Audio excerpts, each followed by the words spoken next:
Hello friends, आपके अपने select news गुरुजी में एक बार फिर से स्वागत है। इकोनॉमिक वेलफेयर जो आप देख रहे हैं टर्म आपके सामने, इकोनॉमिक वेलफेयर मतलब चैप्टर नंबर 16 में लास्ट टर्म है। इससे रिलेटेड जो दो पार्ट हम समझ चुके हैं, पढ़ चुके हैं, और अभी तक आपने उन वीडियोज़ को नहीं देखा है तो मैं उन वीडियोज़ के लिंक इस वीडियो के डिस्क्रिप्शन में मेंशन कर रहा हूँ, आप उनको जरूर देखें।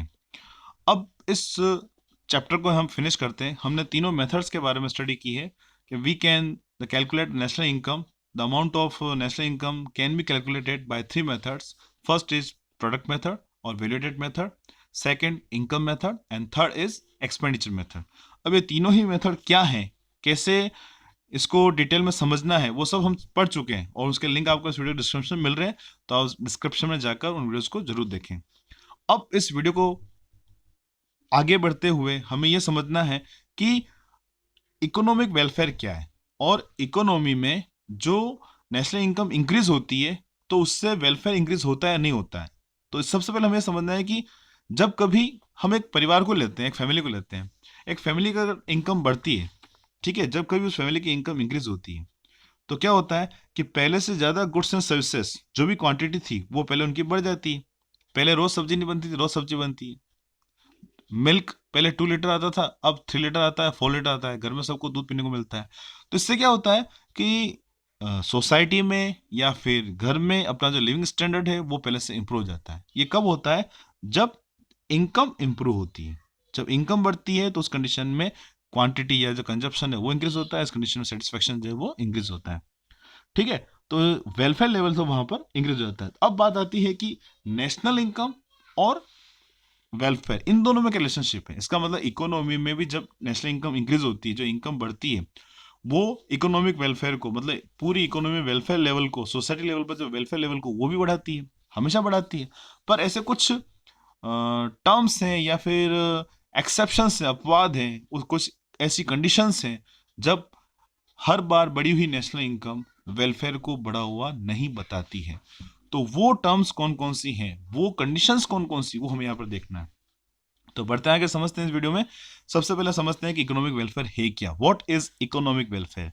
You can see that welfare means that situation of society in which people and society both feel happy and satisfied, मतलब अपने आप को वो हैप्पी फील करें या फिर वो सेटिस्फाइड फील करें, तो उस कंडीशन को वेलफेयर कहते हैं।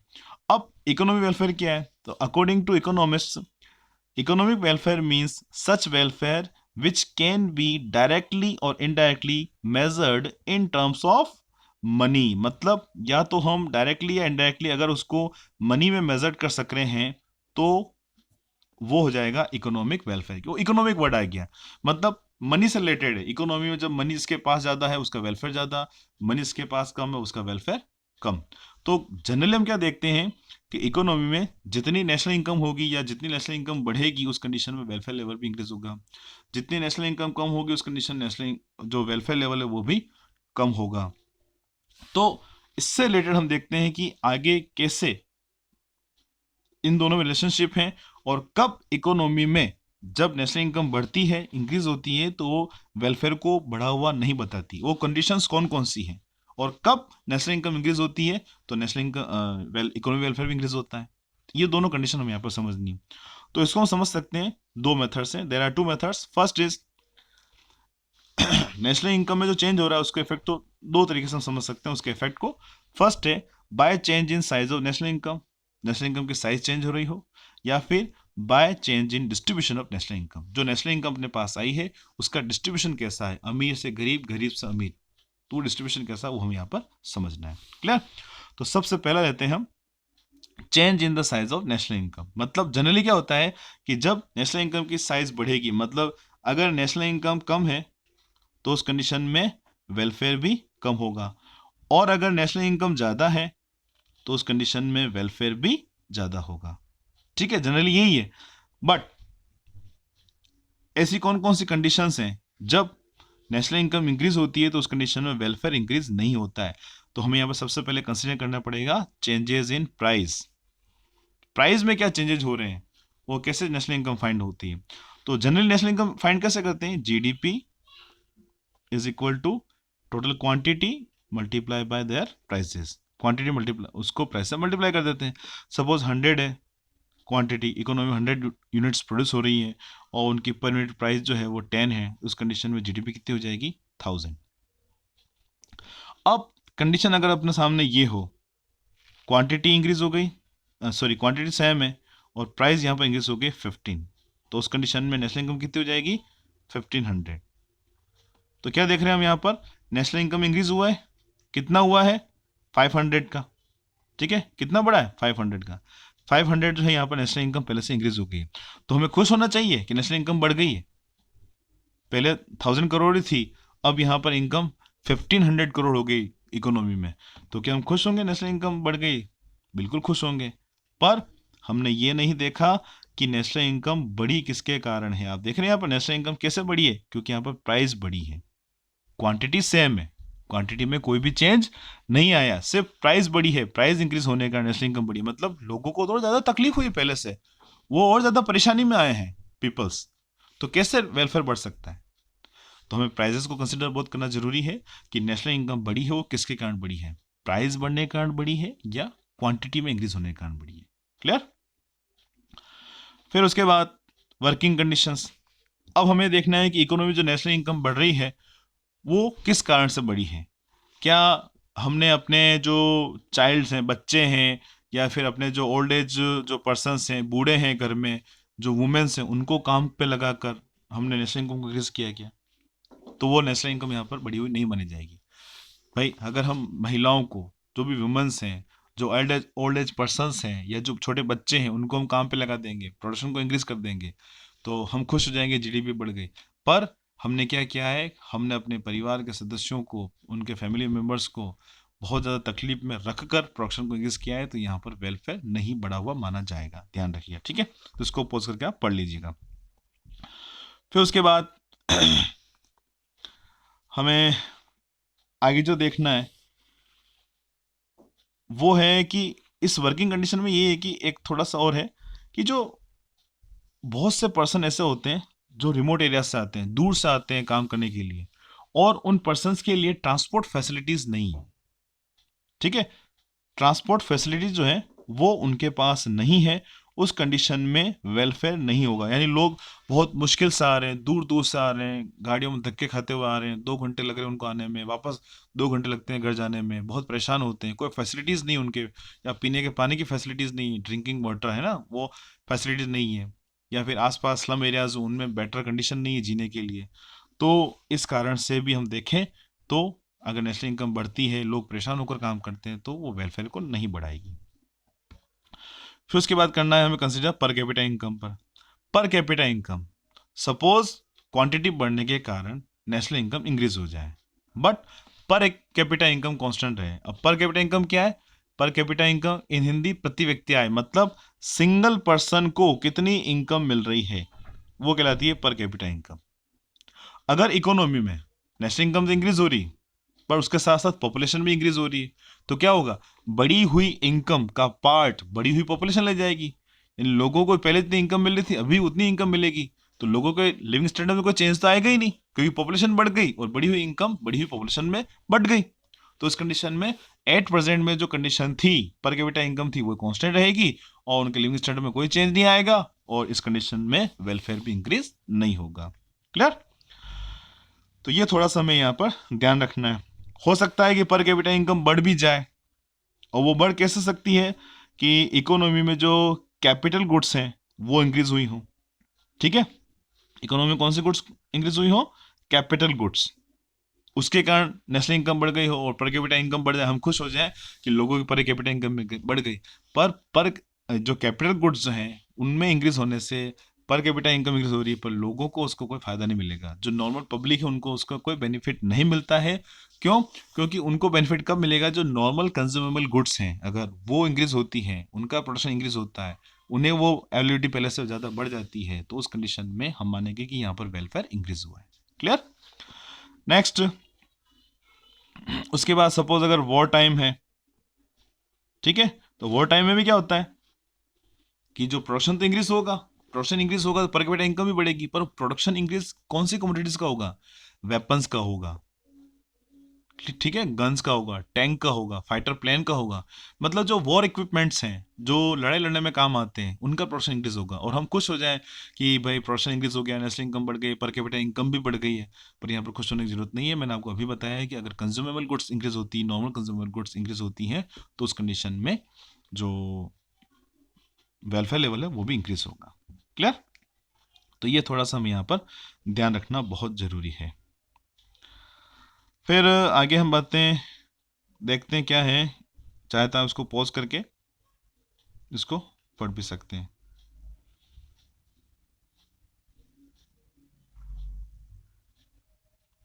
Methods of spending.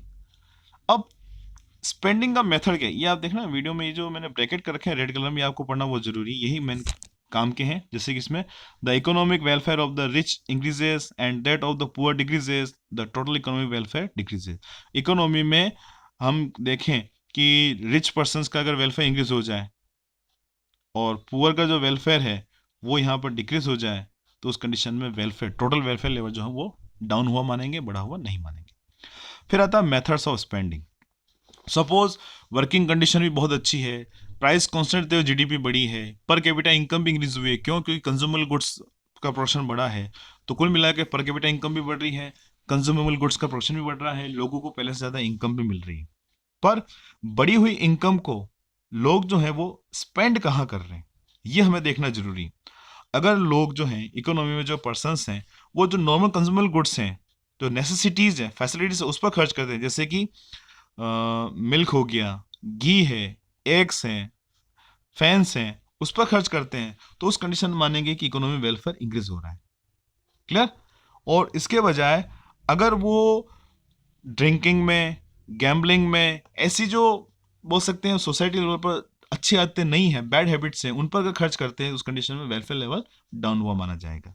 तो ये अच्छे से ध्यान रखना है कि खर्च कहाँ पर कर रहे हैं, तो इसके अकॉर्डिंग इकोनॉमिक वेलफेयर इंक्रीज होगा या डिक्रीज होगा। ये तो हो गया first change in the size of the national income, यानी नेशनल इनकम पहले से बढ़ रही है, घट रही, उसके अकॉर्डिंग। अब हम बात करनी change in the distribution of national income. जो नेशनल इनकम बढ़ी है उसका डिस्ट्रीब्यूशन कैसे हो रहा है, बढ़ी हुई नेशनल इनकम का सोसाइटी में रिच एंड पुअर के बीच में डिस्ट्रीब्यूशन कैसा है, वो भी बहुत इफेक्ट करता है इकोनॉमिक वेलफेयर को, टोटल इकोनॉमिक वेलफेयर को। तो सबसे फर्स्ट डिस्ट्रीब्यूशन कैसे हो सकता है? दो तरीके से हो सकता है। एक तो हो सकता है by transfer of wealth from poor to the rich. अगर गरीबों से अमीरों की तरफ जाता है तो वो तो नुकसान वाली बात ही है, मतलब वो तो वेलफेयर किसी कंडीशन में बढ़ेगा ही नहीं, क्योंकि गरीब और गरीब होते जा रहे हैं, poor becomes more poor and richer becomes more richer. तो ये कंडीशन इकोनॉमी के लिए बहुत ही हार्मफुल होती है। इस कंडीशन में इकोनॉमिक वेलफेयर कभी भी नहीं बढ़ेगा। क्लियर? फिर आता है second condition, transfer of wealth from rich to the poor. मतलब अमीरों से अगर गरीबों की तरफ ट्रांसफर होता है वेल्थ का, इनकम का, तो वो इकोनॉमी वेलफेयर को इंक्रीज हुआ माना जाएगा। पर यहां पर यह भी देखना है कि वो जो ट्रांसफॉर्म हुआ है, मतलब रिच से पुअर की तरफ जा रहा है, तो किस तरीके से हो रहा है? क्या रिच पर्सन्स को बहुत ज्यादा परेशान किया है, उन्हें बहुत ज्यादा हैरेसमेंट किया है, हैरेस किया है, वो ज्यादा परेशान हो गए हैं वो, तो उस कंडीशन में वेलफेयर लेवल इंक्रीज नहीं होगा। यानी उन पर हैवी टैक्सेशन कर दिया, उन पर बहुत ज़्यादा बाउंडेशंस कर दी हैं, उनका जीना मुश्किल हो गया है, और पुअर्स, उनसे हम पैसा लेकर टैक्स के रूप में पुअर्स को ज़्यादा सब्सिडी दे रहे हैं, तो वो उस कंडीशन इकोनॉमिक वेलफेयर इंक्रीज नहीं होगा।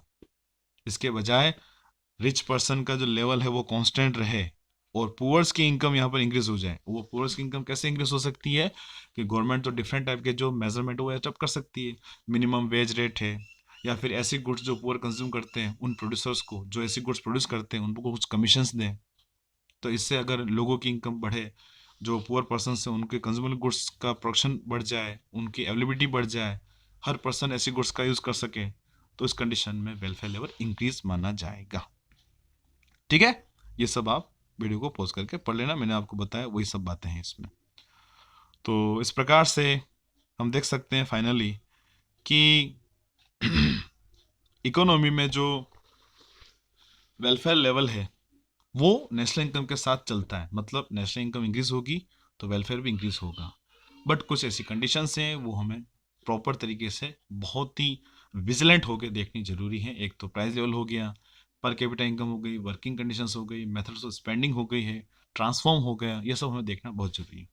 तो एज ए कंक्लूजन अगर हम यहाँ पर देखें तो क्या मिल रहा है हमें, तो it is clear from the above analysis that through the national income and economic welfare though the national income and the economic welfare are closely interrelated, yet it cannot be said with certainty that the economic welfare would increases with the increase in national income and per capita income. मतलब हम ये नहीं कह सकते हैं कि कभी भी नेशनल इनकम बढ़ेगी जब इकोनॉमिक वेलफेयर बढ़ेगा, या फिर पर कैपिटा इनकम बढ़ेगी तो इकोनॉमिक वेलफेयर बढ़ेगा। ये कभी भी पॉसिबल नहीं है, जरूरी नहीं कि ऐसा हुई हो। The economic welfare will increase provided that the income of poor increases, मतलब जब पुअर पर्सन्स की इनकम बढ़ती तो इकोनॉमिक वेलफेयर बढ़ेगा, ठीक है। Instead of decreasing they improve their standard of living and that the income of the rich decreases. मतलब ये बात भी ध्यान रखनी है कि पुअर लोगों की जो स्टैंडर्ड है वो तो इंक्रीज हो रहा है, मगर जो रिच पर्सन उनकी इनकम डाउन हो रही, तो उस कंडीशन में वेलफेयर कभी भी इंक्रीज नहीं माना जाएगा। तो ये सब कुछ बातें हमें ध्यान में रखनी जरूरी है। इन सब बातों को ध्यान रखते हुए हम देखते हैं कि हम बोल सकते हैं कि हर बार बढ़ी हुई नेशनल इनकम इकोनॉमिक वेलफेयर को रिफ्लेक्ट नहीं करती है कि इकोनॉमिक वेलफेयर भी इंक्रीज हो रहा है। कुछ कंडीशंस हैं वो अपने माइंड में रखनी जरूरी है, ठीक है। अब बात करते हैं अपन next topic, green accounting. What is green accounting? Green accounting क्या है वो हमें यहाँ पर समझना है। मतलब पर्टिकुलर 1 ईयर में बहुत सारा प्रोडक्शन होता है, बहुत सारी फैक्ट्रीज चलती हैं, तो उससे क्या होता है, कहीं कहीं अपना इन्वायरमेंट को लॉस होता है इन terms of noise pollution, water pollution and तीसरा कौन सा है, voice, water and air pollution. कुल मिला के अपने इन्वायरमेंट को लॉस कितना हुआ है वो हमें यहाँ पर कंसिडर करना है। तो कुल मिला के जब कभी हम इन्वायरमेंट के हुए लॉस को कंसिडर करते हैं कि इकोनॉमी टोटल इन्वायरमेंट को लॉस कितना हो रहा है, और वो लॉस अगर नेशनल इनकम में हम लेस करते हैं, जितनी भी नेशनल इनकम है उसमें से हम उसको लेस कर दिया, तो जो नेशनल इनकम आएगी वो कहलाएगी यहां पर इन्वायरमेंट एडजस्टेड नेशनल इनकम, ठीक है। क्या कहेंगे उसको हम, environment adjusted national income. Clear? कैसे हो सकता है, जो भी नेशनल इनकम है उसमें से अपने इन्वायरमेंट को कितना लॉस हो। अब कितना लॉस हुआ है पर्टिकुलरली ये फाइंड करना बहुत मुश्किल है। एक रफली आइडिया लेते हैं कि अपने इन्वायरमेंट को इतना लॉस हुआ है, उसको वापस सही करने में इतना एक्सपेंडिचर आएगा, तो जो भी नेशनल इनकम है उसको लेस कर देते हैं, और फिर जो नेशनल इनकम हमें मिलेगी वो कहलाएगी इन्वायरमेंट एडजस्टेड नेशनल इनकम, ठीक है। तो under green accounting, loss in environment is studied, loss of environment is deducted from national income and environment adjusted national income is determined. In this way, every country wants to develop while keeping the distribution of national income and condition of environment favorable. In this, the equitable distribution of income, equitable distribution मतलब जिसको जितना मिलना चाहिए उतना मिले, equal नहीं, ये ध्यान रखना। इक्विटेबल डिस्ट्रीब्यूशन मतलब जिसको जितना मिलना चाहिए उतना हो जाए, जो जितना काम कर रहा है उतना उसको मिले। And better environment are the main considerations for national income and economic development. ये ध्यान रखना है कि एक तो इकोनॉमिक डेवलपमेंट, इक्विटेबल डिस्ट्रीब्यूशन, दूसरा बेटर एनवायरनमेंट, ये दोनों ही बातें ध्यान में रखकर ही इकोनॉमी में नेशनल इनकम में जो इंक्रीज हो रहा है वो अगर कंसिडर करते हैं तो इस कंडीशन में जो ग्रीन अकाउंटिंग वाला कॉन्सेप्ट है बहुत हेल्पफुल रहता है। क्लियर? फिर आगे आता है कि distribution of national income and better economic environment can be lead to sustainable development. अगर नेशनल इनकम का डिस्ट्रीब्यूशन इक्विटेबल है, बेटर है, और दूसरा एनवायरनमेंट भी बहुत अच्छा है, फेवरेबल है, और जो उस कंडीशन में जो हमारा डेवलपमेंट होगा वो डेवलपमेंट कैसा होगा, सस्टेनेबल डेवलपमेंट। तो अब हमें यहाँ पर समझना है कि सस्टेनेबल डेवलपमेंट होता क्या है। सिंपल है, development which should not cause environmental degradation and depletion of natural resources is known as sustainable economic development. मतलब ऐसा डेवलपमेंट जिससे कि अपने जो रिसोर्सेज हैं उसमें कोई भी डिप्लेशन नहीं हो, यानी किसी प्रकार से कोई पोल्यूशन नहीं हो, और अपने पास जो भी नेचुरल रिसोर्सेज हैं वो भी बचे रहे। मतलब कुल मिलाकर हम 8% नेचुरल रिसोर्सेज का यूज करें, साथ साथ अपने आने वाले फ्यूचर जनरेशन है उनके लिए भी नेचुरल रिसोर्सेज बचा के रखें, उनकी नीड्स भी पूरी हो जाए, उतने नेचुरल रिसोर्सेज आने वाली जनरेशंस के लिए हों। हम इन्वायरमेंट को यूज कर रहे हैं, इन्वायरमेंट को इतना पोल्यूट नहीं करते कि हम आने वाली जो जनरेशंस है, पीढ़ियां हैं, वो उस इन्वायरमेंट में जी भी नहीं पाए। तो इस तरीके से इकोनॉमी डेवलपमेंट करना, इस तरीके से हमारा इकोनॉमी का डेवलपमेंट करना कि अपना इन्वायरमेंट जो है वो प्योर बना रहे, क्लीन बना रहे, साफ बना रहे, और दूसरा अपने जो नेचुरल रिसोर्सेज हैं उनका एफिशिएंटली यूज होता रहे, पीढ़ियों दर पीढ़ियों, जनरेशन बाय जनरेशन, आगे से आगे। तो ऐसी कॉन्सेप्ट को कहता हूँ सस्टेनेबल डेवलपमेंट। क्लियर? तो इस प्रकार से ये चैप्टर जो है, चैप्टर नंबर 16 हमने कंप्लीट किया। यहाँ पर देखा हमने कि नेशनल इनकम के मेथड्स कौन कौन से हैं, और ये भी देखा कि नेशनल इनकम में जो इंक्रीज हो रही है उससे क्या इकोनॉमिक वेलफेयर इंक्रीज होगा या नहीं होगा, what is green accounting and what is sustainable development. Clear? हम नेक्स्ट यूनिट स्टार्ट करेंगे, money in banking, chapter number 17 देखेंगे। इस वीडियो में इतना ही, मिलते हैं नेक्स्ट वीडियो में।